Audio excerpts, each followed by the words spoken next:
New members. It's Cash Lip City. Check local listings. Event and country mash up this. Olivia Twang to them. Alisa Judah B. Chimbondi pasari timu ndaka meditator. Bari kugaya kuti ngoma ndicharegeta. Muspatani ndinende ndinodeta. Bari kutadza kuvika vari kungojeta. Vaudze ndinova medza mdara. Indini ndinova medza mdara. Tore masemasaga esipende mbara. Ndenge poto pacho pisa ndakagara. Kala ndinova medza mdara. Indini ndinova medza mdara. Ndore masemasaga esimende mbara. Ndenge poto pacho pisa ndakagara. Vane yakawanda sei avapa zvivindi zvekuda kuvhika ndandi. Kakakata tambo inodambuka asi semskiri yoyo inorebesa ndandi. Ndorotswa ngoma ndavharira mboma remashoko asavhunduke kwezidova dhoma. Pasi yapakoma kuvazorodza jaza varimi uchise varohwa nengoma. Udze ndinova medza mdara. Indini ndinova medza mdara. Ndore masemasaga esimende mbara. Ndenge poto pacho pisa ndakagara. Kala ndinova medza mdara.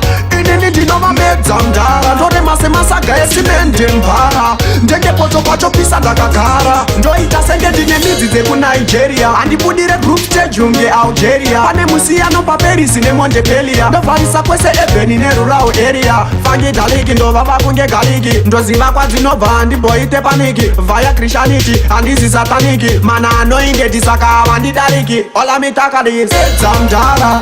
Indini ndinova medza mdara. Ndore masemasaga esimende mbara. Ndenge poto pacho pisa ndakagara. Kala ndinova medza mdara.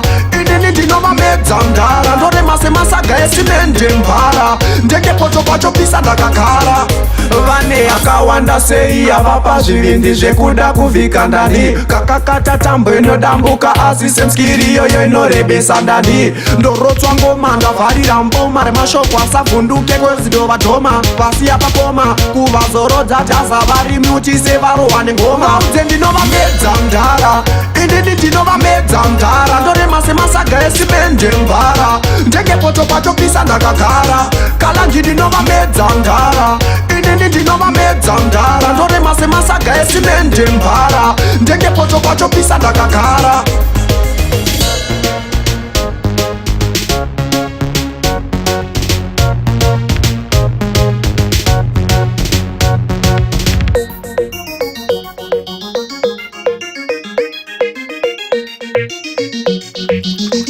It's Cash Lip City.